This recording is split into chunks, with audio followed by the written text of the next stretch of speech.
blazing sunlight. London, 1918. Rose Kensington knelt at Captain Thomas Sinclair's grave, running her fingers over the carved letters. But something was off. The date was different. The regiment name was wrong. The grave she had been visiting for months didn't belong to Thomas. Chapter 1. The wrong date, the wrong name. The damp London air clung to Rose Kensington like a shroud, mirroring the chill that had settled deep in her bones. November 1918. The war was, miraculously, over. The armistice had been signed, the church bells had rung themselves raw, and the city was slowly, hesitantly, beginning to exhale. But Rose couldn't breathe. Not properly. Not since the telegram had arrived, crisp and cruel, 8 months ago, announcing Captain Thomas Sinclair's death in the fields of France. She knelt at his grave, the granite cold and unforgiving beneath her gloved fingers. The cemetery was a patchwork of gray stones and withered wreaths, a silent testament to the staggering loss that had swept the nation. Captain Thomas Sinclair, the inscription read, bold and stark against the polished stone. But as her fingers traced the familiar letters, a jarring dissonance struck her. The data was wrong. 3 weeks before the telegram. 3 weeks before the official notification, the carefully worded condolences from his commanding officer. Her breath hitched. She ran her hand over the carving again, as if her touch could somehow correct the mistake. It couldn't. Below his name, the regimental inscription. Also wrong. Thomas had been with the Royal Fusiliers, not the Bedfordshire Regiment. Her heart, already a fractured thing, splintered further. This wasn't his grave. She had been mourning at the wrong man's resting place for months. The realization hit her with the force of a physical blow, leaving her gasping for air in the suffocating stillness of the cemetery. All those tearful visits, the whispered promises, the carefully placed flowers, all for a stranger. A wave of nausea washed over her. She pressed a hand to her mouth, fighting back the rising bile. A robin, perched on a nearby headstone, chirped a cheerful, oblivious song. The sound, so incongruous with the heavy grief that pressed down on her, felt like a mockery. Rose stood, swaying slightly, the world tilting around her. She gripped the headstone for support, the rough granite scraping against her palm.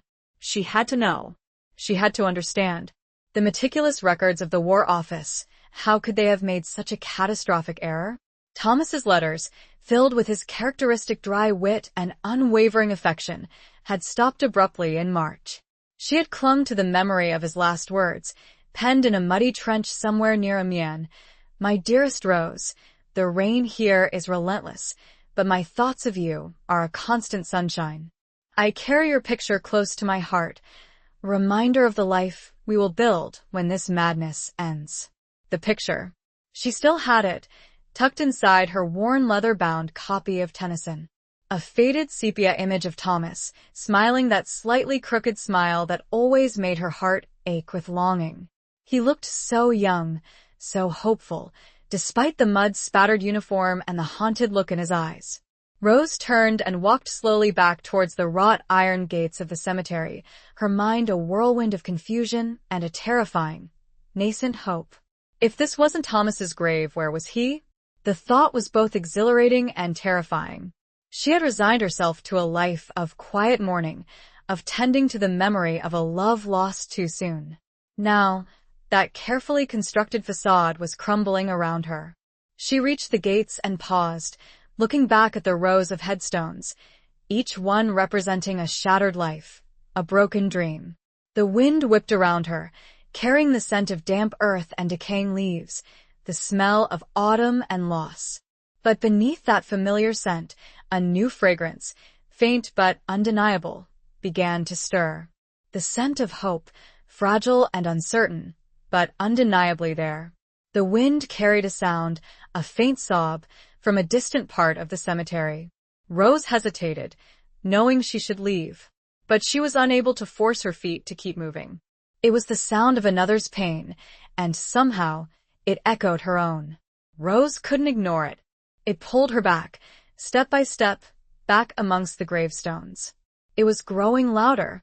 Someone's heart had broken today, and that had to be tended. The path wound and branched. Rose was disoriented, but the sound drew her on. She could feel the cold ground. This wasn't her Thomas. But who was it? Chapter 2. Whispers in the War Office. The War Office loomed, a gray, imposing monolith in the heart of Whitehall.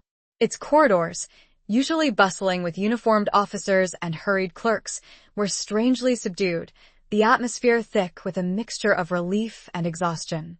The war was over, but the paperwork, the accounting for lives lost and futures shattered, was only just beginning. Rose, clutching her handbag tightly, felt a familiar wave of intimidation wash over her. She had been here before, months ago, seeking confirmation of Thomas's death, desperate for any detail, any shred of information that might ease the agonizing uncertainty. She had been met with polite, impersonal sympathy and a carefully worded assurance that everything possible had been done. This time, however, her request was different, more unsettling.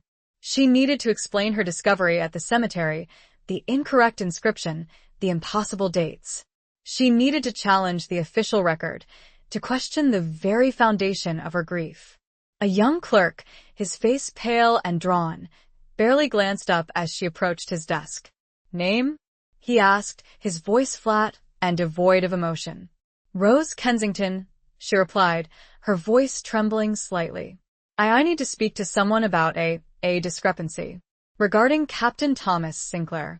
The clerk's eyes flickered up, a flicker of something akin to pity crossing his face. "Sinclair," he repeated, his fingers tapping on a stack of files. He was reported killed in action, March 1918. "Yes," Rose said, her voice gaining strength. "But the grave, the inscription, it's wrong. The date is incorrect, and the regiment, it's not his regiment."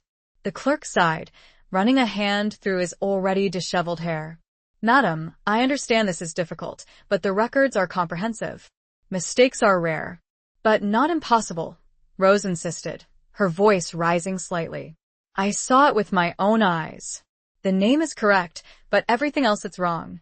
Please, I need to speak to someone who can explain this." He hesitated, then nodded reluctantly. "Wait here," he said, disappearing into the labyrinthine corridors.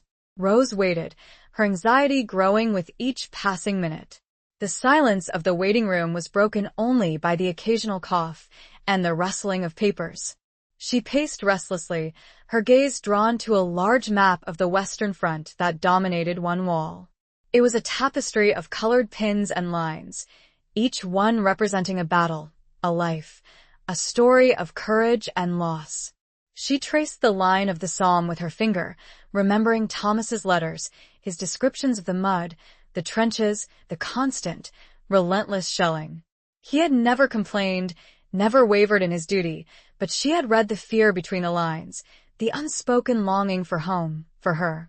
Finally, the clerk returned, accompanied by a tall, stern-looking officer with a neatly trimmed mustache and a weary expression. "Miss Kensington?" he asked, his voice clipped and formal. "I am Major Alistair Davies. I understand you have some concerns," Rose explained, her voice shaking at first, then gaining strength as she recounted her visit to the cemetery, the jarring details, the impossible inconsistencies. Major Davies listened patiently, his expression unchanging, his eyes fixed on hers. When she had finished, he remained silent for a long moment, his gaze shifting to the map on the wall. "Miss Kensington," he said finally, his voice softening slightly. "I understand this is distressing. But the fog of war, it creates confusion, errors. Records are lost. Details become blurred. We are dealing with thousands of casualties, thousands of grieving families. But this isn't just a blurred detail," Rose insisted. "This is a fundamental error. The wrong regiment, the wrong date. It's as if someone deliberately changed the information." Major Davies frowned. "That's a serious accusation, Miss Kensington." "I know," Rose said, her voice dropping to a whisper. "But I can't ignore what I saw. Please, Major, you have to help me. I need to know what happened to Thomas." He studied her for a moment, his eyes searching hers.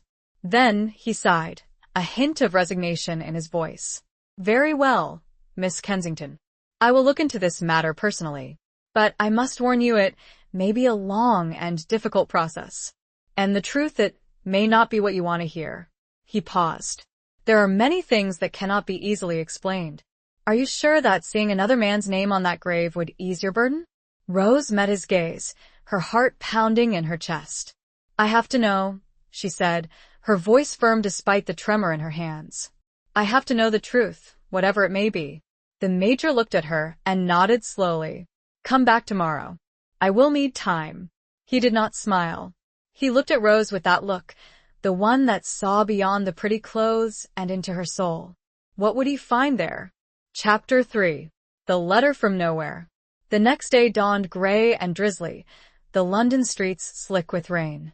Rose arrived at the War Office promptly, her heart pounding with a mixture of hope and trepidation. Major Davies was waiting for her, his face even more drawn and weary than the day before. He gestured for her to sit, and she perched on the edge of the chair, her hands clasped tightly in her lap. Miss Kensington, he began, his voice low and serious. I have spent the night reviewing the records pertaining to Captain Thomas Sinclair. And I have found some anomalies. Rose's breath caught in her throat. Anomalies? She repeated, her voice barely a whisper. He nodded, his gaze fixed on a file that lay open on his desk.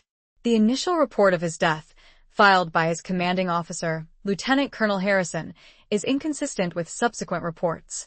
There are discrepancies in the date, the location, even the circumstances of his demise. What kind of discrepancies? Rose asked, her voice trembling.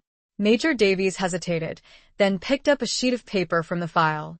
According to Lieutenant Colonel Harrison, Captain Sinclair was killed during a German shelling attack on March 21st, near the village of Hamel. His body was recovered and identified. But that's not what the grave says, Rose said, her voice rising slightly. No, Major Davies agreed. The inscription on the grave you visited, it indicates a death on March 1st and attributes his service to the Bedfordshire Regiment. That information, it appears to have been entered into the records by a different source. Who? Rose asked, her mind reeling. He hesitated again. A civilian clerk, he said finally. A Mr. Arthur Finch. He was responsible for updating the casualty lists. He left the War Office shortly after the armistice. Rose frowned. Why would a civilian clerk be altering official military records? Major Davies sighed. That is what I am trying to determine. Mr. Finch's records are incomplete. There are gaps, missing entries. It's as if he deliberately obscured certain information.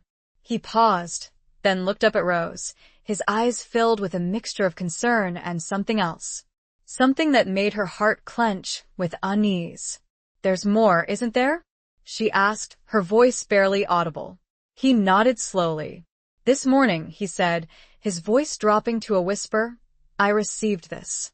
He reached into the file and pulled out a small, crumpled envelope. It was addressed to him in a spidery, unfamiliar handwriting. There was no return address. It was delivered by hand, Major Davies said. By a young boy. He said he was told to give it to the officer investigating Captain Sinclair's death. Rose's heart pounded in her chest. She reached out a trembling hand and took the envelope. It was lightweight, as if it contained only a single sheet of paper. She turned it over, her fingers tracing the unfamiliar handwriting. Open it, Major Davies said softly. With trembling fingers, Rose tore open the envelope and pulled out a single sheet of paper. It was a brief, hastily written note, the ink smudged in places. The grave is a lie. Sinclair lives. Seek the truth in Amiens. Follow the whispers. Rose stared at the note, her mind reeling. Sinclair lives? The words echoed in her mind, a mixture of disbelief and overwhelming joy. But Amiens? The whispers? What did it all mean? She looked up at Major Davies, her eyes filled with questions. He met her gaze, his expression grim. It seems, he said, his voice low and serious, that we have a mystery on our hands, Miss Kensington. A mystery that goes far deeper than a simple clerical error. He tapped the letter. Someone knows something. Someone wanted you to find that grave. Someone who is still watching. Rose stared at the note, her mind reeling and her fingers shaking. The mystery was thickening. She swallowed. She needed to be calm. But how? Chapter 4. A shadow across the sea. The journey to Amiens was a blur of gray skies, churning seas, and the constant, rhythmic chugging of the train. Rose sat by the window, her gaze fixed on the passing landscape, her mind racing with 1,000 unanswered questions. The note, tucked safely inside her handbag, felt like a burning ember, a constant reminder of the perilous path she had chosen. Sinclair lives. The words were a beacon of hope, a lifeline in the sea of uncertainty. But they were also a source of profound unease. If Thomas was alive, why had he not contacted her? Why the secrecy, the cryptic message, the elaborate deception? Major Davies had offered to accompany her, but she had declined. This was a journey she had to make alone, a pilgrimage to the heart of the mystery that had consumed her life. He had, however, provided her with a letter of introduction to a British liaison officer stationed in Amiens, a Captain Edward Hamilton, who had been instructed to assist her in any way possible. The ferry crossing was rough, the waves crashing against the hull, the wind whipping her hair around her face. She stood at the railing, her gaze fixed on the distant horizon, the gray sky merging seamlessly with the gray sea.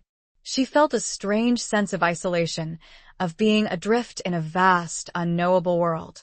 As the train rattled through the French countryside, she saw the scars of war everywhere. Fields pockmarked with shell craters, villages reduced to rubble, forests stripped bare by artillery fire. The landscape was a testament to the brutal, unrelenting conflict that had ravaged this land for 4 long years. She thought of Thomas, of his letters describing the horrors of the trenches, the constant fear, the unimaginable suffering. She had read his words with a mixture of dread and admiration, her heart aching for him, for all the young men who had been caught up in this senseless slaughter. She arrived in Amiens late in the afternoon, the city shrouded in a damp, melancholic mist. The station was a chaotic scene of returning soldiers, displaced civilians, and harried officials. She found Captain Hamilton waiting for her, a tall, thin man with a kind face and a weary smile. "Miss Kensington?" he asked, extending a hand. "I am Captain Hamilton. Major Davies sent word that you would be arriving." "Thank you for meeting me," Captain Rose said, shaking his hand. "I don't quite know where to begin." He smiled reassuringly. "Major Davies explained the unusual circumstances of your visit. He said you were seeking information about Captain Thomas Sinclair." "Yes," Rose said, her voice trembling slightly. I believe he may still be alive." Captain Hamilton's eyebrows rose slightly, but he remained composed. "That is a bold claim, Miss Kensington. Captain Sinclair was officially reported killed in action." Rose pulled out the crumpled note from her handbag. "I received this," she said, handing it to him. "It says the grave is a lie. It says he lives." Captain Hamilton read the note, his expression growing serious. He handed it back to her, his gaze thoughtful. "This is intriguing," he said. "And concerning. Do you have any idea who might have sent this?" Rose shook her head. "None. It was delivered anonymously. And you believe it to be genuine?" I have to," Rose said, her voice filled with a desperate hope. "I have to believe that Thomas is still alive." Captain Hamilton studied her for a moment, his eyes filled with compassion. "Very well, Miss Kensington," he said. "I will do what I can to assist you. But I must warn you, Amiens is a city of secrets, of hidden wounds. The war may be over, but its shadow still lingers. And not everyone wants the truth to be revealed." He took a deep breath, especially if it could expose things better left buried. He looked off towards the destroyed cathedral. A chill, separate from the weather, ran down Rose's spine. There was a warning here. But from whom? Chapter 5. The Secret of St. Dunstan's. Captain Hamilton arranged for Rose to stay in a small, quiet guest house near the cathedral, a building that had miraculously survived the relentless shelling. The room was sparsely furnished, but clean and comfortable, a welcome refuge from the chaos and uncertainty of the city. "I've made some inquiries," Captain Hamilton said, as he showed her to her room. There was a field hospital near Hamel, run by a group of volunteer nurses from St. Dunstan's in London. They might have some information about Captain Sinclair, or at least about the events of March 1918. Rose's heart quickened. St. Dunstan's, she knew the name. It was a renowned institution for the blind, but during the war, it had also become a center for training nurses and providing care for wounded soldiers. "Thank you, Captain," she said. That's a good place to start." He smiled. "I'll take you there tomorrow morning. In the meantime, try to get some rest. You look exhausted." Rose nodded, grateful for his kindness. She knew she needed to conserve her strength, both physical and emotional. The journey ahead was likely to be long and arduous. After Captain Hamilton left, she unpacked her small suitcase, her hands lingering on the few personal belongings she had brought with her: a photograph of Thomas, her worn copy of Tennyson, and a small, silver locket that he had given her before he left for France. It contained a lock of his hair, a tangible reminder of the man she loved, the man she was determined to find. She sat on the edge of the bed, holding the locket in her hand, her gaze fixed on the photograph of Thomas. He looked so young, so vibrant, so full of life. She traced the outline of his face with her finger, remembering the warmth of his smile, the touch of his hand, the sound of his laughter.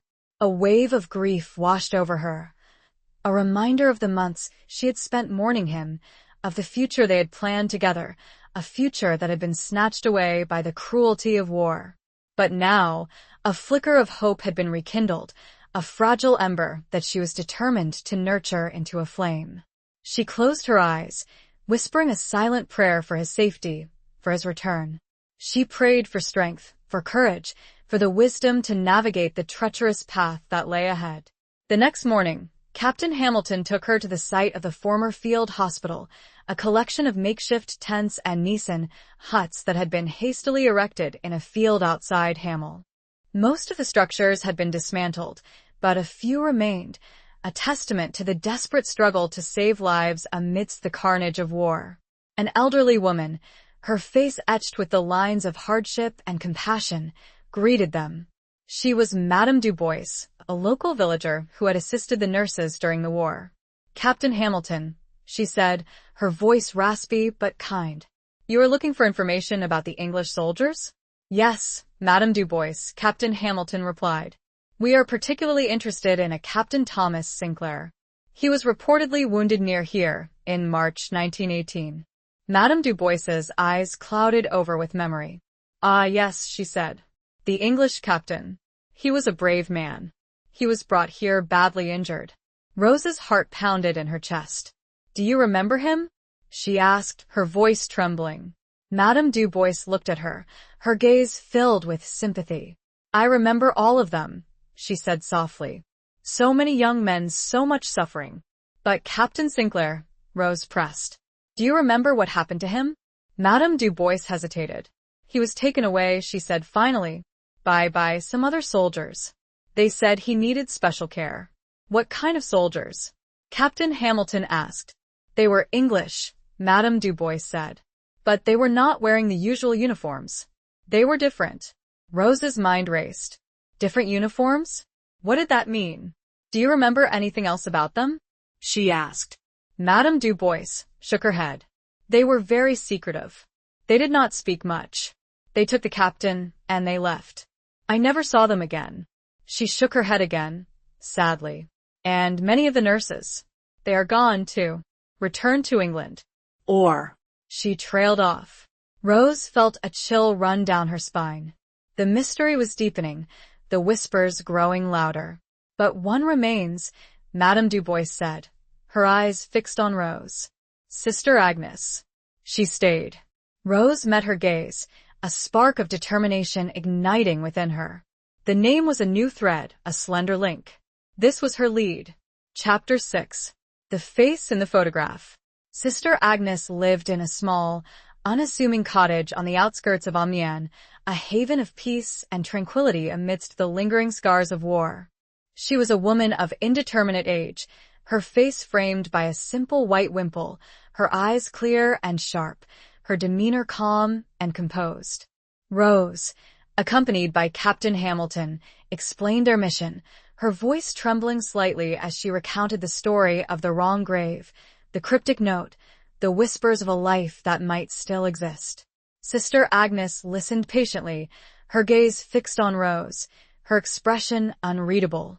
When Rose had finished, Sister Agnes remained silent for a long moment, her fingers tracing the worn wooden cross that hung around her neck. Then, she reached into a drawer and pulled out a small, leather-bound book.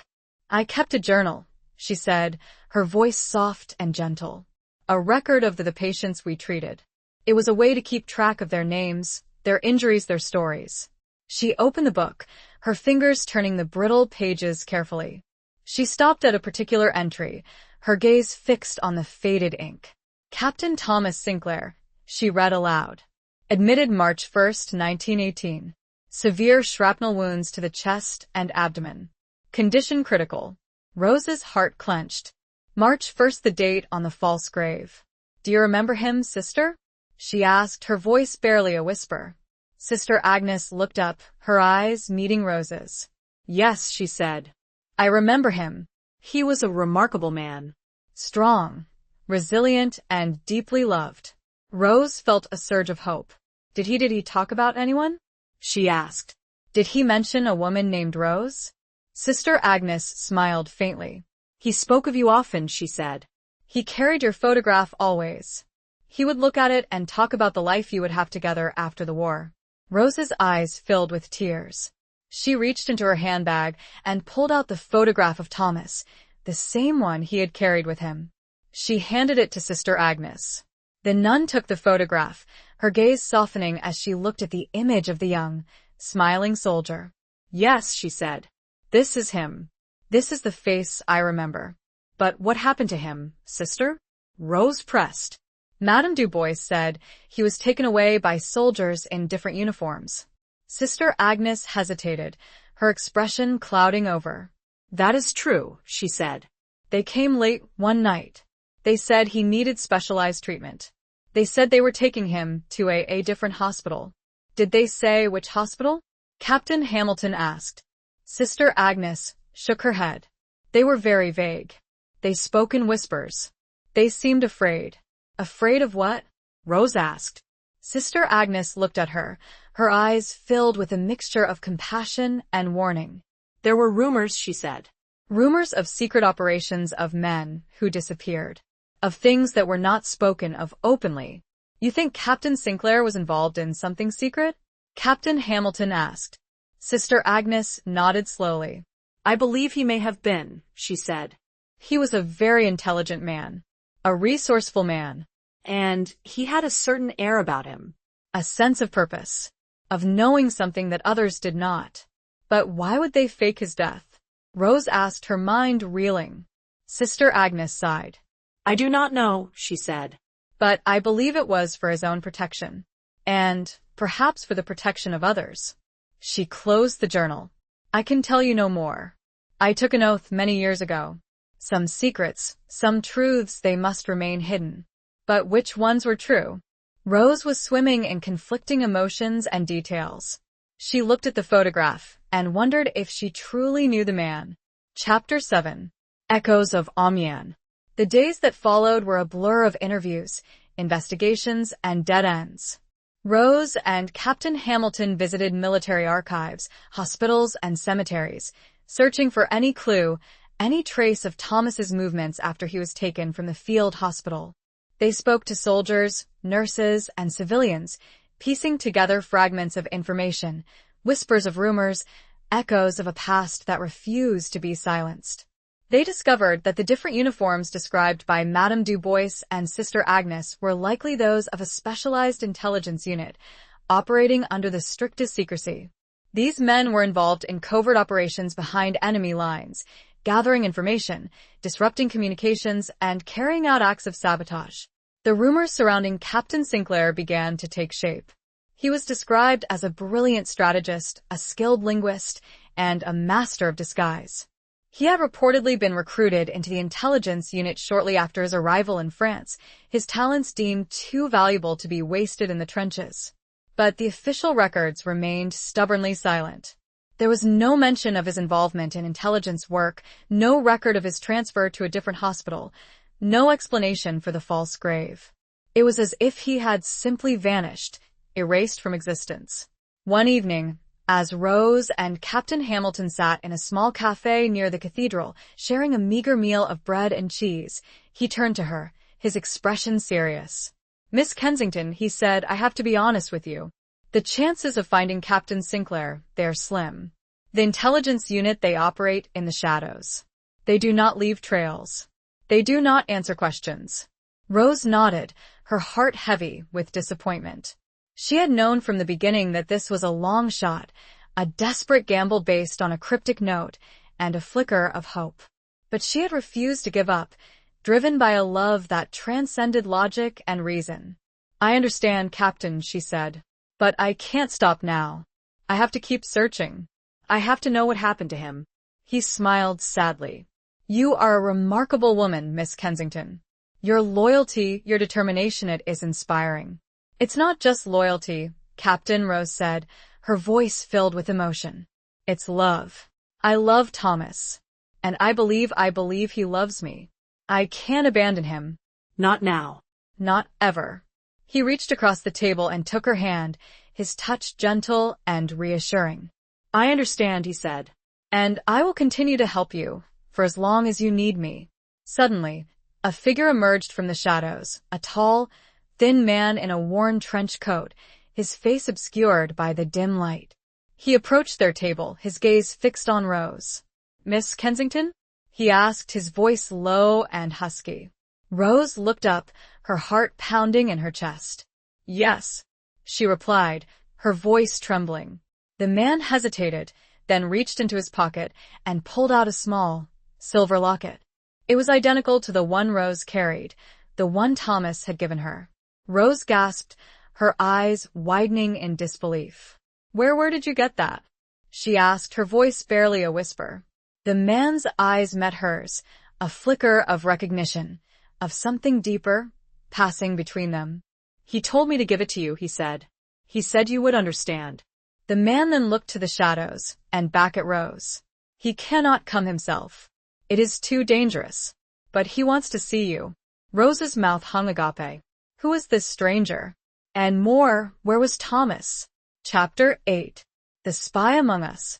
The stranger's name was Jean-Luc, a former member of the French resistance who had worked alongside Thomas during the war. He had been instructed to find Rose, to deliver the locket, and to guide her to a secret rendezvous point outside the city. Captain Hamilton, understandably wary, insisted on accompanying them. He had grown increasingly protective of Rose, his initial professional courtesy evolving into a genuine concern for her safety. He also suspected, with a growing unease, that the mystery surrounding Captain Sinclair was far more complex and far more dangerous than they had initially imagined. Jean-Luc led them through the darkened streets of Amiens, his movements swift and silent, his eyes constantly scanning the shadows. He spoke little, answering their questions with cryptic hints and veiled warnings. "Thomas is involved in delicate work," he said. "He has made enemies. Powerful enemies. He cannot be seen openly." "What kind of work?" Rose asked, her voice filled with anxiety. Jean-Luc hesitated. "He is uncovering secrets," he said. "Secrets that some people would prefer to remain buried." "Secrets about the war?" Captain Hamilton pressed. Jean-Luc nodded. "Secrets about betrayals," he said. "About collaborations. About things that could shatter reputations and bring down governments." Rose's mind raced. She had always known that Thomas was a man of integrity, of unwavering moral compass. But she had never imagined that he would be involved in something so dangerous. They reached the outskirts of the city, the buildings giving way to open fields and scattered farmhouses. The air was cold and damp, the silence broken only by the rustling of leaves and the distant hooting of an owl. Jean-Luc stopped at a dilapidated barn, its wooden walls weathered and scarred. He pushed open the creaking door, revealing a dimly lit interior, the air thick with the smell of hay and dust. "Wait here," he said. "He will come." Rose and Captain Hamilton exchanged a nervous glance. They stepped inside the barn, the door closing behind them with a resounding thud. They were plunged into near darkness, the only light filtering through cracks in the wooden walls. Rose's heart pounded in her chest. She could feel the presence of someone else in the barn, a silent, watchful presence that made the hairs on the back of her neck stand on end. Suddenly, a voice spoke from the shadows, a voice that sent a shiver of recognition, of longing, down her spine. Rose? It was him. It was Thomas. She turned, her eyes straining to see through the darkness. A figure emerged from the shadows, a tall, lean silhouette, his face obscured by the dim light. She took a step towards him, her voice trembling. Thomas? He stepped into a sliver of moonlight, and she saw his face. It was him, but different. Older, wearier, his eyes filled with a haunted look that she had never seen before. But it was him. It was her Thomas. Rose, he said again, his voice filled with emotion. He reached out and took her hands, his touch sending a jolt of electricity through her body. You came. Of course I came, she said, tears streaming down her face. I thought you were dead. He smiled sadly. I know, he said. It was necessary. For your protection and for mine. He held her hands to his lips, kissing them. But why? She asked, her voice choked with emotion. What's happening, Thomas? What are you involved in? He hesitated, his gaze shifting to Captain Hamilton, who stood silently watching them, his expression unreadable. Thomas turned from Rose, addressing the captain. This is not your matter. But Hamilton stood firm. Miss Kensington is my concern now. Rose looked at the two men. She had no idea what was brewing, but she felt a shift. Who could she trust? Chapter 9. Beneath the London fog.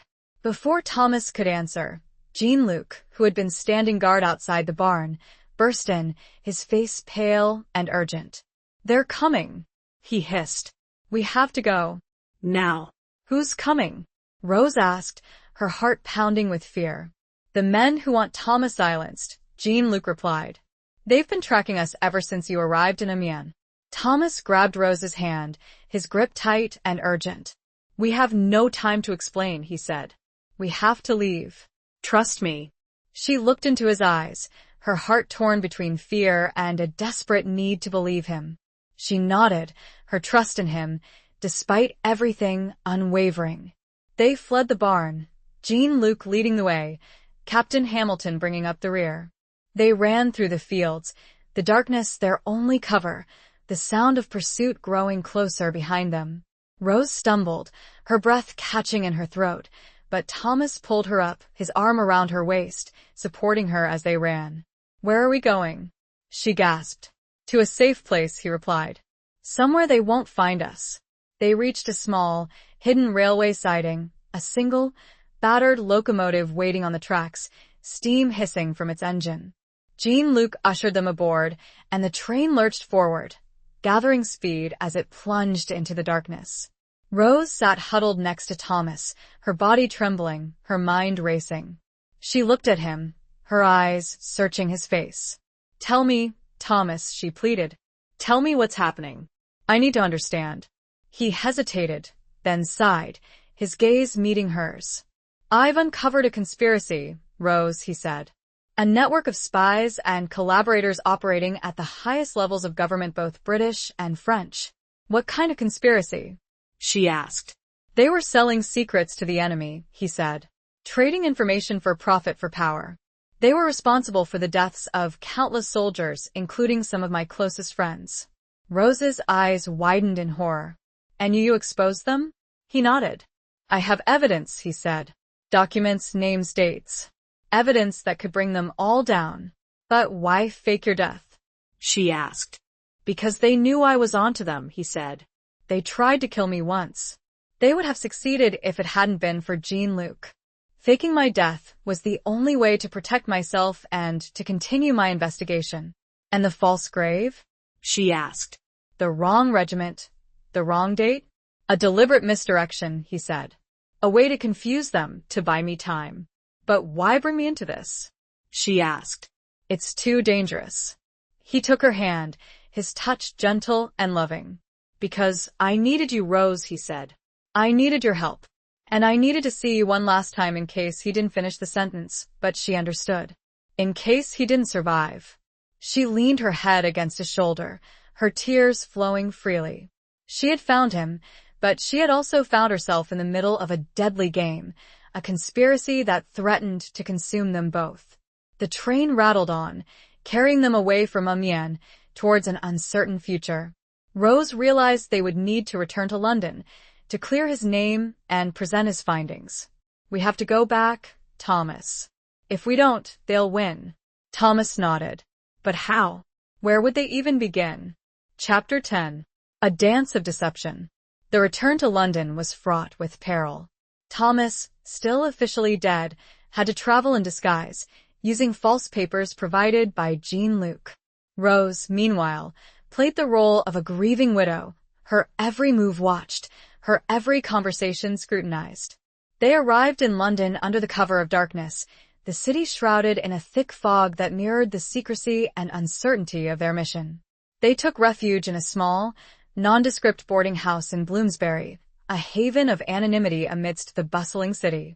Captain Hamilton, who had proven to be a surprisingly resourceful and loyal ally, had arranged for a meeting with a trusted contact within the War Office, a man named Sir Arthur Stanley, who had a reputation for integrity and a willingness to challenge the established order. The meeting took place in a dimly lit, smoke-filled back room of a private club in St. James's, a place where secrets were whispered and deals were struck. Sir Arthur, a portly, balding man with shrewd eyes and a skeptical demeanor, listened intently as Thomas, his voice low and urgent, laid out his evidence. He presented the documents he had gathered, the names of the conspirators, the dates and locations of their meetings, the details of their treacherous transactions. Sir Arthur examined the evidence carefully, his expression growing increasingly grim. "This is explosive," he said finally, his voice heavy with concern. "If this information becomes public, it could bring down the government, shatter public trust, and destabilize the entire country." "I know," Thomas said, "but the truth must be revealed. These men, they cannot be allowed to get away with their crimes." Sir Arthur sighed. "You're asking me to risk my career, my reputation, everything," he said. "I'm asking you to do what's right," Thomas replied. Sir Arthur looked at him, his eyes searching his face. "And what about you, Captain Sinclair?" he asked. "You're a dead man. What happens to you when this is all over?" Thomas smiled faintly. "I'll worry about that later," he said. "Right now my priority is exposing the truth." Sir Arthur nodded slowly. "Very well, Captain," he said. "I'll help you. But we must be careful. These men, they are powerful and ruthless. They will not hesitate to silence anyone who threatens them." He paused, then looked at Rose, his expression softening slightly. "And you, Miss Kensington," he said. "You must be prepared. For the consequences. For the sacrifices. This will not be easy." Rose met his gaze, her heart pounding in her chest. "I'm ready," she said, her voice firm despite the tremor in her hands. "I'll do whatever it takes." Sir Arthur smiled approvingly. "Good," he said. "Then let us begin. We have a conspiracy to unravel and a country to save." He outlined a plan. It involved leaking information strategically to the press. It involved back channels with some people Thomas did not know. Rose was uneasy. There was no way to tell who was on which side. Was Sir Arthur one of the good ones? Chapter 11. The Price of Silence. The following days were a whirlwind of clandestine meetings, coded messages, and narrow escapes.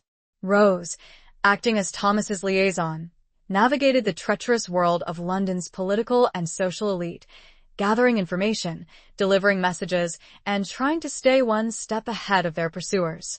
She discovered that the conspiracy reached far deeper than she had initially imagined, infiltrating every level of society, from the halls of Parliament to the drawing rooms of Mayfair. The conspirators were men and women of wealth and influence, their motives a tangled web of greed, ambition, and personal vendettas. She learned to recognize the subtle signs of deception, the coded language, the veiled threats. She became adept at playing the role of the grieving widow, her grief genuine, her deception a necessary shield. Captain Hamilton, ever vigilant, remained her constant protector, his presence a reassuring source of strength and stability. He had become more than just an ally. He was a friend, a confidant, a silent guardian who watched over her with unwavering loyalty. One evening, as Rose was returning to the boarding house, she was intercepted by a shadowy figure, a man she recognized as one of the clerks from the War Office, the one who had initially dismissed her concerns about Thomas's grave. "Miss Kensington," he said, his voice low and menacing. "We know what you're up to. We know about Sinclair. You're playing a dangerous game." Rose's heart pounded in her chest, but she stood her ground, her gaze unwavering. "I'm not afraid of you," she said, her voice trembling slightly. He smiled cruelly. "You should be," he said. "We have ways of silencing people, of making them disappear." He reached into his pocket, and Rose saw the glint of metal, a small, silver pistol. She closed her eyes, bracing herself for the inevitable. But the shot never came. Instead, she heard a scuffle, a muffled cry, and then silence. She opened her eyes and saw Captain Hamilton standing over the clerk, the pistol in his hand, his face grim. "Are you all right, Rose?" he asked, his voice filled with concern. She nodded, her body trembling. "Yes," she said. "Thank you, you saved my life." He smiled sadly. "It's what I do," he said. He looked down at the unconscious clerk. "We need to get out of here. Now." They fled the scene, disappearing into the labyrinthine streets of London, the incident a stark reminder of the dangers they faced, of the price of silence, of the lengths to which their enemies would go to protect their secrets. They couldn't stay at the boarding house. It had been compromised. Captain Hamilton knew of a place. A safe house. He took Rose, and they walked quickly. Where was Thomas? She needed to know. Chapter 12. Scars of the Somme. The safe house was a small, unassuming flat above a bakery in a quiet corner of Chelsea, a place where no one would think to look for them. It was sparsely furnished, but clean and secure, a temporary refuge from the storm that raged around them. Captain Hamilton explained that the flat belonged to a network of sympathizers, people who believed in justice and were willing to risk their lives to protect those who sought it. He had contacted them through a series of coded messages, arranging for Rose and Thomas to have a place to hide while they continued their investigation. Thomas arrived later that night, his face etched with exhaustion and concern. He embraced Rose tightly, his relief at finding her safe palpable. "I was worried," he said, his voice husky with emotion. "I heard about the incident at the boarding house." "I'm fine," Rose said, her voice trembling. "Captain Hamilton, he saved me." Thomas looked at Hamilton, his eyes filled with gratitude. "Thank you," he said. "I owe you more than I can say." Hamilton smiled faintly. "It was my duty," he said. "And my pleasure." They spent the next few days in the safe house, poring over the evidence, planning their next move, and trying to anticipate their enemies' actions. Thomas revealed more about his time and intelligence, about the missions he had undertaken, the dangers he had faced, the scars he carried, both visible and invisible. He told her about the Somme, about the mud, the blood, the endless shelling, the screams of the dying. He told her about the friends he had lost, the horrors he had witnessed, the nightmares that still haunted him.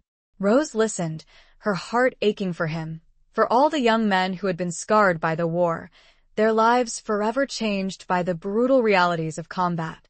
She realized that the man she loved was not just a soldier, not just a spy, but a survivor, a man who had endured unimaginable suffering and emerged with his spirit unbroken, his commitment to justice unwavering. One evening, as they sat by the window, watching the city lights flicker below, Thomas turned to her, his eyes filled with a mixture of sadness and longing. "Rose," he said, I don't know what the future holds. I don't know if we'll ever have the life we planned. But I want you to know that I love you. More than words can say. More than life itself." She reached out and took his hand, her touch gentle and loving. "I love you too, Thomas," she said. "And whatever happens, we'll face it together." He leaned in and kissed her, a kiss that was both tender and passionate, a kiss that spoke of love, of loss, of hope, of a future that was uncertain, but that they were determined to build together, no matter the cost. Rose responded with a passion that surprised even herself.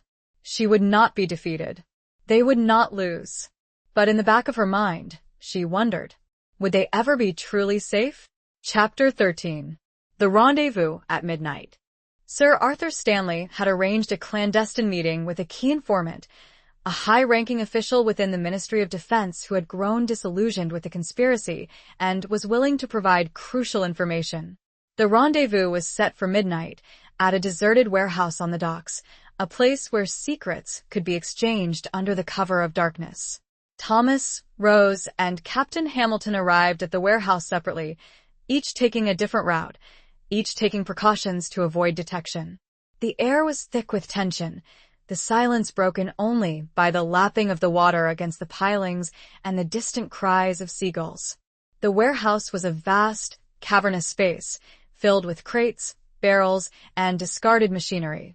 The only light came from a single, flickering gas lamp, casting long, eerie shadows that danced across the walls. They waited, their nerves on edge, their senses heightened. The minutes ticked by, each one feeling like an eternity. Rose's heart pounded in her chest, her fear a palpable presence in the cold, damp air. Finally, a figure emerged from the shadows, a tall, imposing man in a dark overcoat, his face hidden by the shadows. He approached them slowly, his footsteps echoing in the vast emptiness. "Sir Arthur?" Thomas asked, his voice low and cautious. The figure stopped, his gaze sweeping over them. "Not Sir Arthur," he said, his voice a chilling whisper. "He sends his regrets." Rose gasped, her eyes widening in horror. She recognized the voice. It was Major Davies, the officer from the War Office who had initially investigated Thomas's death, the man who had seemed so sympathetic, so helpful. "Davies?" Thomas said, his voice filled with disbelief. "You're one of them?" Davies smiled cruelly. "Indeed, Captain Sinclair," he said. "Or should I say the late Captain Sinclair. You were a persistent nuisance, but I admit I'm impressed that a dead man managed to get this far." Pity. He raised his hand, and Rose saw the glint of metal, a pistol aimed directly at Thomas. "It's over, Sinclair," Davies said. "Your little game is finished." Before Davies could pull the trigger, Captain Hamilton lunged forward, tackling him to the ground. The pistol discharged, the shot echoing through the warehouse, but the bullet went wild, embedding itself in a wooden crate. Thomas and Hamilton grappled with Davies, a desperate struggle for control of the weapon. Rose watched, her heart in her throat, her body frozen with fear. She saw Davies reach for a knife hidden in his boot, his eyes filled with murderous intent. She knew she had to act, to save Thomas, to save the man she loved. She grabbed a heavy wrench from a nearby workbench, her hands trembling, her mind racing. She ran towards the struggling men, her fear replaced by a surge of adrenaline, a desperate need to protect. She swung the wrench with all her might, striking Davies on the head. He slumped to the ground, unconscious, the knife clattering to the floor. Thomas and Hamilton stared at her, their faces filled with shock and admiration. "Rose," Thomas said, his voice breathless. "You saved us." She dropped the wrench, her body shaking, her tears flowing freely. I couldn't let him hurt you," she said. Hamilton helped Thomas to his feet. "You were amazing. You took him down with an almighty crack to the skull." He smiled, a genuine smile, but the smile faded. "We need to leave. Now. Before more of them show up." He picked up Davies' pistol. Rose stared at the prone major. What would become of him? Chapter 14. The Unsent Letter. They left Davies tied up in the warehouse, knowing that he would be discovered eventually, but hoping that it would buy them enough time to expose the conspiracy. They returned to the safe house, their adrenaline still pumping, their minds racing with the implications of what had just happened. Major Davies, the man who had seemed so intent on helping Rose uncover the truth about Thomas's death, had been a double agent all along, working for the very people he was supposed to be investigating. It was a chilling revelation, a betrayal that shook Rose to her core. "I trusted him," she said, her voice trembling. I thought he was on our side. Thomas put his arm around her, his touch comforting and reassuring. I know, he said.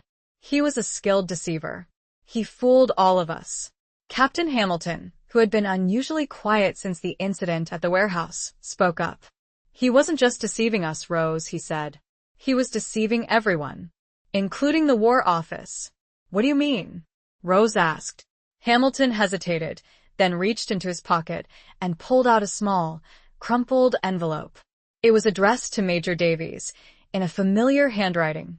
I found this in his coat pocket, Hamilton said. It's a letter. From Arthur Finch. Arthur Finch, the civilian clerk who had altered Thomas's records, the man who had mysteriously left the War Office shortly after the armistice. Rose's heart pounded in her chest. What does it say? She asked.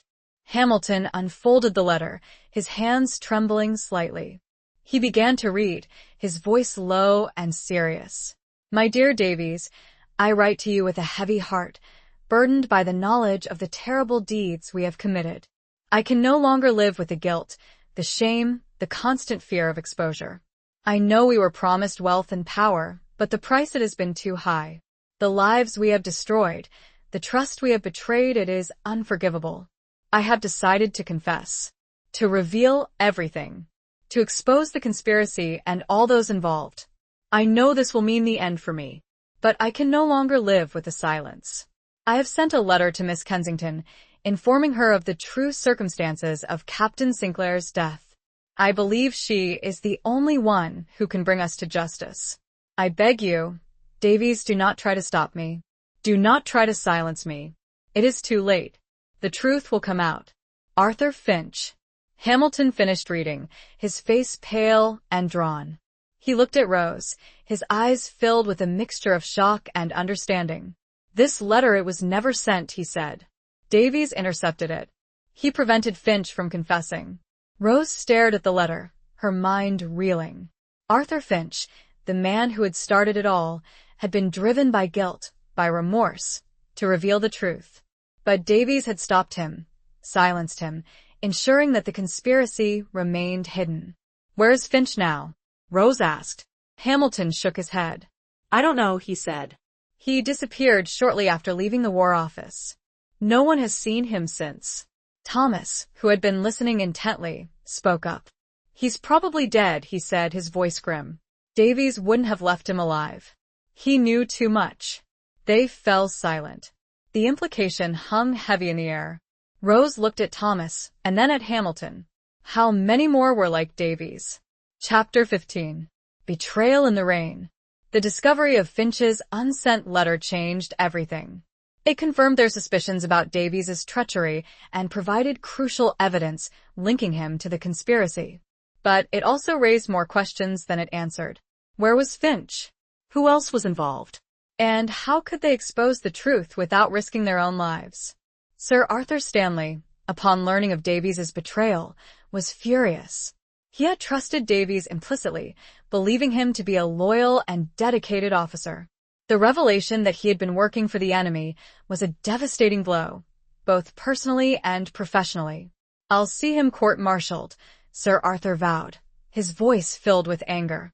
He'll rot in prison for the rest of his days. But Thomas knew that a court-martial was not enough. Davies was just a pawn in a much larger game, a single player in a vast network of conspirators. They needed to expose the entire network, to bring down everyone involved, no matter how high their rank or how powerful their connections. They decided to leak Finch's letter to the press, to a trusted journalist who had a reputation for integrity and a willingness to challenge the establishment.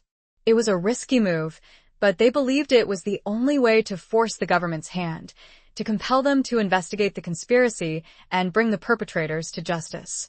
The journalist, a woman named Eleanor Vance, was initially skeptical, but after reviewing the evidence and interviewing Rose and Thomas, she became convinced of the truth. She agreed to publish the story, promising to protect their identities and to expose the conspiracy without revealing their involvement. The publication of Finch's letter caused a sensation. The public was outraged, the government was thrown into chaos, and the conspirators were sent scrambling to cover their tracks. But the conspirators were not about to go down without a fight. They launched a counteroffensive, using their influence and connections to discredit Eleanor Vance, to smear Thomas's reputation, and to paint Rose as a delusional, grieving widow. One rainy evening, as Rose and Captain Hamilton were walking back to the safe house, they were ambushed by a group of men, their faces obscured by the darkness. They were armed with knives and clubs, their intentions clearly hostile. "Where is Sinclair?" one of the men demanded, his voice menacing. Rose and Hamilton fought back, but they were outnumbered and outmatched. Hamilton was knocked to the ground, his head hitting the pavement with a sickening thud. Rose screamed, trying to fend off her attackers, but they were too strong. Suddenly, a figure emerged from the shadows, a tall, familiar silhouette. It was Thomas, his face grim, his eyes filled with fury. He attacked the men with a ferocity that Rose had never seen before, his movements swift and deadly. He disarmed them, knocked them unconscious, and sent them fleeing into the night. He then knelt beside Hamilton, checking his pulse, his face filled with concern. "He's alive," he said, his voice relieved. "But he needs medical attention." Rose, her body trembling, her clothes torn, knelt beside him. "Thank you, Thomas," she said, her voice choked with emotion. You saved us again." He looked at her, his eyes filled with a mixture of love and something else. Something that made her heart sink. "I had to," he said. "I couldn't let them hurt you." He then turned his gaze to Hamilton, his expression hardening. "But I also had another reason," he said, his voice low and dangerous. "I know who betrayed us. I know who sent those men." Rose's eyes widened in disbelief. "Who?" she asked. Thomas looked at Hamilton, his gaze unwavering. "It was you, Edward," he said. "You were the one who told Davies where to find us." Hamilton stared at him, his face paling, his eyes filled with guilt. He didn't deny it. He knew the game was up. Hamilton hung his head. Rose was devastated. How could she have misjudged so badly again? Chapter 16. The Truth in the Trenches. The revelation of Captain Hamilton's betrayal was a crushing blow, especially to Rose. She had trusted him, confided in him, relied on him for support and protection. To discover that he had been working against them all along, that he had been feeding information to Davies, was a betrayal that cut deeper than any physical wound. "Why, Edward?" Thomas asked, his voice filled with a mixture of anger and sadness. "Why did you do it?" Hamilton looked up, his eyes filled with tears. I was forced," he said, his voice trembling. They threatened my family. They said they would kill them if I didn't cooperate." "Who?" Rose asked, her voice barely a whisper. "Who threatened you?" Hamilton hesitated, then sighed, his shoulders slumping in defeat. "It was Colonel Harrison," he said. "Lieutenant Colonel Harrison, Thomas's commanding officer." Rose gasped. Lieutenant Colonel Harrison, the man who had filed the initial report of Thomas's death, the man who had seemed so concerned, so sympathetic. He was the mastermind behind the conspiracy, the one pulling the strings, the one who had ordered Thomas's death. "Harrison," Thomas said, his voice grim. "I should have known. He was always ambitious, ruthless. He would do anything for power. He was using the war to enrich himself," Hamilton continued. "He was selling secrets to the enemy, profiting from the deaths of his own men. And he was using Davies to cover his tracks." "But why frame Thomas?" Rose asked. "Why fake his death?" "Because Thomas was getting too close," Hamilton said. "He was investigating Harrison's activities. He had found evidence that could have exposed him. Harrison had to silence him. And he used me to do it." "He ordered you to kill Thomas?" Rose asked, her voice filled with horror. Hamilton shook his head. "No," he said. "He ordered me to make sure Thomas disappeared, to arrange for his transfer to a different hospital where he could be quietly disposed of. But I couldn't do it. I couldn't kill an innocent man. So, I helped him escape. I helped him fake his death. I hoped it would be enough." "But you continued to work for Davies," Thomas said. "You continued to betray us." "I had no choice," Hamilton said. "They had my family. I had to protect them." Rose looked at him, her heart torn between anger and pity. She understood his dilemma, his impossible choice between loyalty to his family and loyalty to his country, to his friend. But she couldn't forgive him. His betrayal had put their lives in danger, had nearly cost them everything. They took Hamilton back to the safe house, where they bound his wounds and left him under guard. They knew they couldn't trust him, but they also couldn't simply abandon him. He was a broken man, a victim of the conspiracy, a casualty of the war, just like so many others. They returned to the bombed-out church, a place that held a strange comfort. Thomas took Rose's hand. "We need to bring this back to Sir Arthur." Rose nodded and looked to the broken, stained glass windows. How could they ever mend what had been shattered? Chapter 17. A Soldier's Return. They returned to Sir Arthur Stanley, presenting him with the shocking truth of Captain Hamilton's confession and the revelation of Lieutenant Colonel Harrison's role as the mastermind behind the conspiracy. Sir Arthur, initially stunned by the depth of the betrayal, quickly rallied, his resolve strengthened by the mounting evidence. "Harrison," he said, his voice grim, "I always suspected he was a snake, but I never imagined he was capable of such treachery." He immediately ordered Harrison's arrest, dispatching a team of military police to his home, where he was apprehended, protesting his innocence, claiming it was all a mistake, a misunderstanding. But the evidence against him was overwhelming, the testimony of Hamilton and the documents recovered by Thomas proving his guilt beyond any reasonable doubt. The news of Harrison's arrest and the exposure of the conspiracy sent shockwaves through the government and the military. The public was outraged, demanding justice, calling for the heads of all those involved. The Prime Minister, facing a vote of no confidence, was forced to launch a full-scale investigation, promising to root out the corruption and to punish the guilty. Thomas, no longer a dead man, was officially reinstated to his rank, his name cleared, his reputation restored. He was hailed as a hero, a patriot who had risked his life to expose a web of treachery that had threatened the very foundations of the nation. But for Thomas, the victory was bittersweet. He had achieved justice, but at a great cost. He had lost friends, endured betrayal, and witnessed the darkest side of human nature. He had seen the war, not just as a battle between nations, but as a battle between good and evil, a battle that had been fought not just in the trenches, but in the corridors of power, in the hearts of men. Rose, who had stood by his side through it all, was also hailed as a hero, her courage and determination praised by all who knew her story. She had proven herself to be more than just a grieving widow. She was a fighter, a survivor, a woman who had refused to give up hope, even in the face of overwhelming odds. But for Rose, the greatest reward was not the public acclaim, but the return of the man she loved. She had found Thomas again, against all odds, and their love had endured, stronger and deeper than ever before. One morning, as they stood together in the sunlight, watching the city slowly recover from the ravages of war, Thomas turned to her, his eyes filled with love. "Rose," he said, his voice husky with emotion, "I know we've been through a lot, but I want to ask you again. Will you marry me?"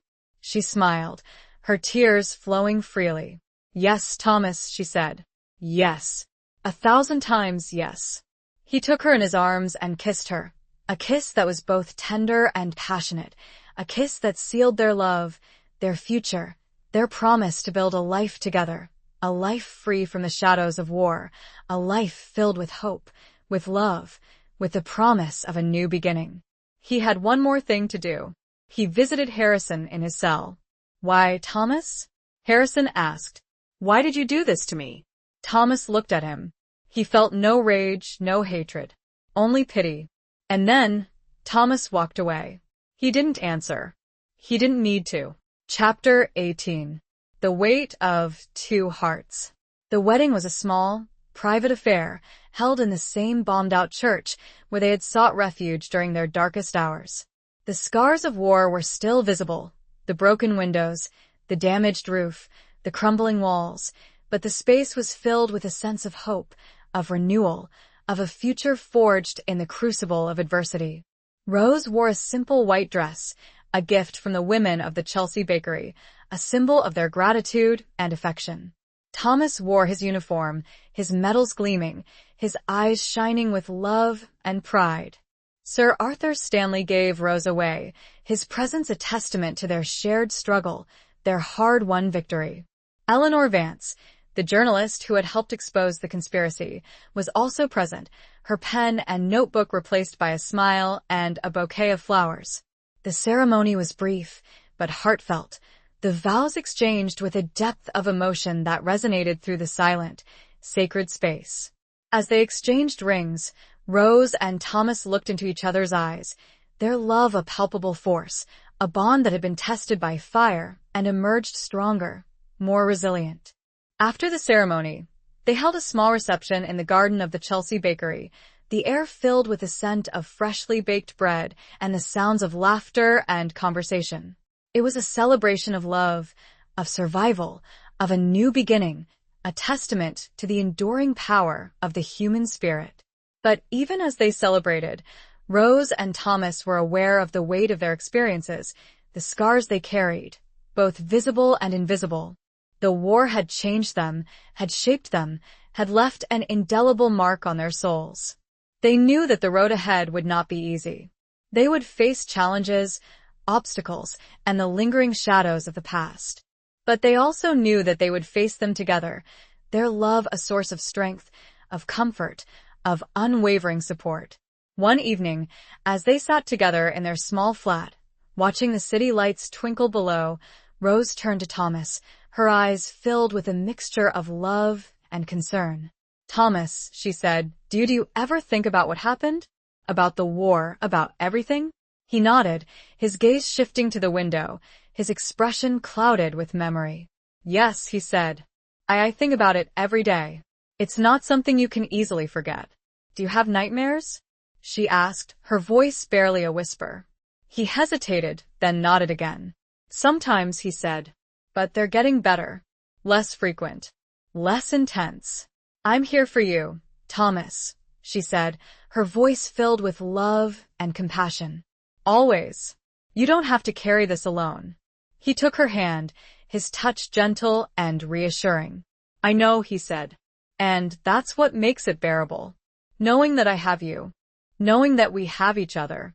They sat in silence for a long moment, their hands clasped tightly, their hearts connected by a love that had endured the trials of war, a love that would continue to sustain them, to guide them, to heal them. Rose knew she could never fully understand the horrors he had experienced, but she did her best to create quiet moments. She would sit with him, in silence, as he stared out the window. She would read to him, and together, slowly, the pain lessened. But one question remained, unspoken, hanging between them. What of their future? Chapter 19. The Reckoning. The investigation into the conspiracy continued, led by Sir Arthur Stanley, who was determined to bring all those involved to justice. The trials were lengthy and complex, the evidence presented in painstaking detail, the testimonies of witnesses revealing a web of deceit, betrayal, and corruption that shocked the nation. Lieutenant Colonel Harrison, the mastermind behind the conspiracy, was found guilty of treason, espionage, and multiple counts of murder. He was sentenced to death, his execution carried out swiftly and without ceremony, a stark reminder of the consequences of his actions. Major Davies, who had cooperated with the investigation, providing crucial information about the conspiracy and its members, was found guilty of lesser charges, his sentence reduced in recognition of his cooperation. He was dishonorably discharged from the army and sentenced to a lengthy prison term, his career and reputation ruined forever. Captain Hamilton, whose betrayal had been motivated by a desperate attempt to protect his family, was also found guilty, but his sentence was even more lenient, reflecting the mitigating circumstances of his actions. He was stripped of his rank and sentenced to a short period of confinement, his future uncertain, his conscience forever burdened by the weight of his choices. Others involved in the conspiracy, including high-ranking officials, politicians, and businessmen, were also brought to justice, their crimes exposed, their reputations shattered, their lives forever changed by the consequences of their greed and ambition. The trials were a public reckoning, a cathartic release of anger and frustration, a demand for justice and accountability. But they were also a reminder of the fragility of trust, the vulnerability of institutions, and the enduring power of corruption. For Rose and Thomas, the trials were a necessary step towards closure, a way to put the past behind them and to move forward with their lives. They attended the proceedings whenever possible, bearing witness to the unfolding drama, their presence a symbol of resilience, of courage, of the enduring power of love and truth. One evening, after a particularly grueling day in court, Rose and Thomas returned to their flat, exhausted and emotionally drained. They sat together in silence, the weight of the day's events pressing down on them.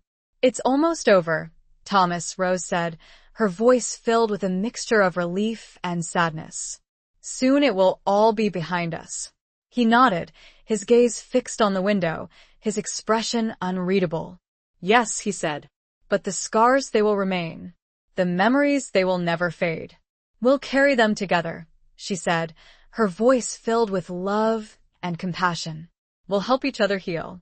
He turned to her, his eyes filled with gratitude. "I know," he said, "and that's what makes it bearable. Knowing that I have you, knowing that we have each other." Rose saw the look in his eyes, the pain, the questions. "It was time." "Thomas," Rose began, softly, "we need to decide what to do." Chapter 20. A future forged in fire. The what to do hung in the air between them, unspoken but understood. It was the question of their future, of the life they would build together, of the choices they would make now that the war was over, the conspiracy exposed, and their lives returned, in a sense, to their own hands. Thomas had been offered a position within the War Office, a desk job that would utilize his intelligence and experience, a safe and secure career path that would provide them with stability and comfort. But he was hesitant, torn between the desire for a normal life and the lingering call of duty, the sense that his skills and experience could still be of service. Rose, meanwhile, had been offered a position at St. Dunstan's, teaching and caring for blinded veterans, a chance to use her compassion and empathy to help others heal, to give back to the community that had supported her during her darkest hours. But she was also hesitant, torn between the desire to help others and the longing for a quiet, peaceful life with Thomas, a life free from the shadows of war. They talked long into the night, their conversation honest and open, their voices filled with a mixture of hope and uncertainty. They discussed their dreams, their fears, their aspirations, their responsibilities. "I don't want to go back to the War Office, Rose," Thomas said, his voice filled with a mixture of weariness and regret. "I've seen too much. I've done too much. I just want a quiet life. With you." Rose nodded, her heart filled with understanding. "I know," she said, "and I want that too. But I also know that you're a soldier, Thomas. It's in your blood. It's who you are." "I used to be," he said, his voice grim. "But I'm not sure anymore. I'm not sure I can go back to that world. To the violence, the killing, the lies." "You don't have to," she said. "You can choose a different path. You can use your skills in a different way. You can help people without having to fight." He looked at her, his eyes searching hers. "What about you, Rose?" he asked. "What about St. Dunstan's? You have a gift. You could make a difference." She smiled faintly. "I know," she said. "And I want to help. But I also want to be with you. I want to build a life together. A family." He reached out and took her hand, his touch gentle and loving. "A family," he repeated, his voice filled with longing. "Yes. That's what I want too. More than anything." They made their decision. A decision born of love, of shared experience, of a desire for a future that was both meaningful and fulfilling. Thomas would not return to the War Office. Instead, he would use his skills and experience to work for a private organization that focused on international diplomacy and conflict resolution, a chance to promote peace, to prevent future wars, to build a better world.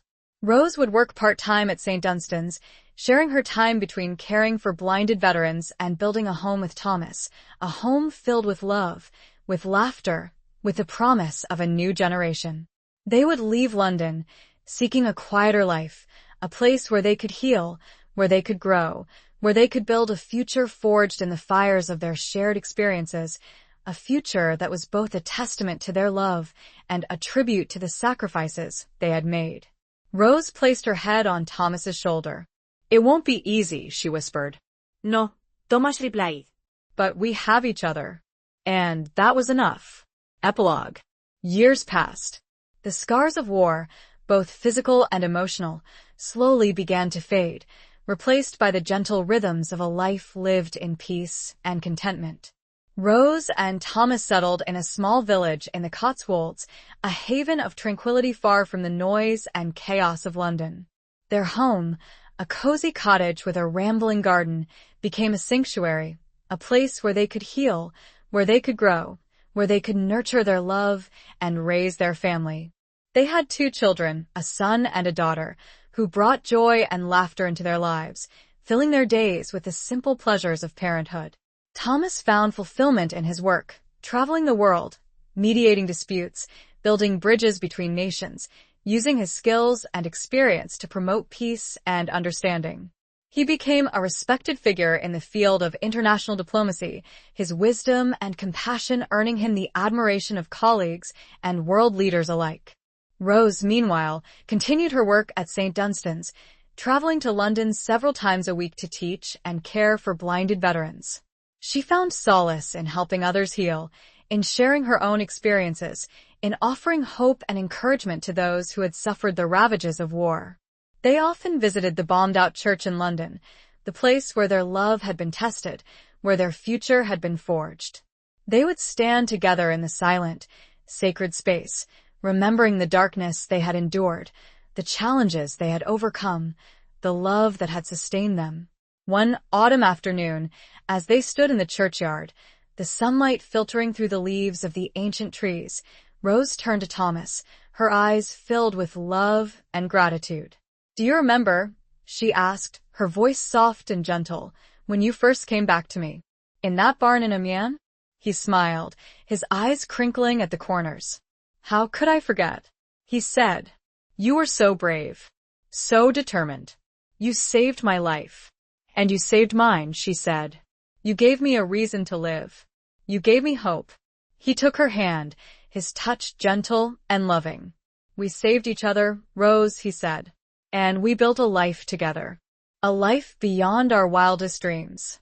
They walked hand in hand, their love a beacon of hope, a testament to the enduring power of the human spirit, a symbol of a future forged in fire, tempered by adversity, and sustained by a love that had conquered all.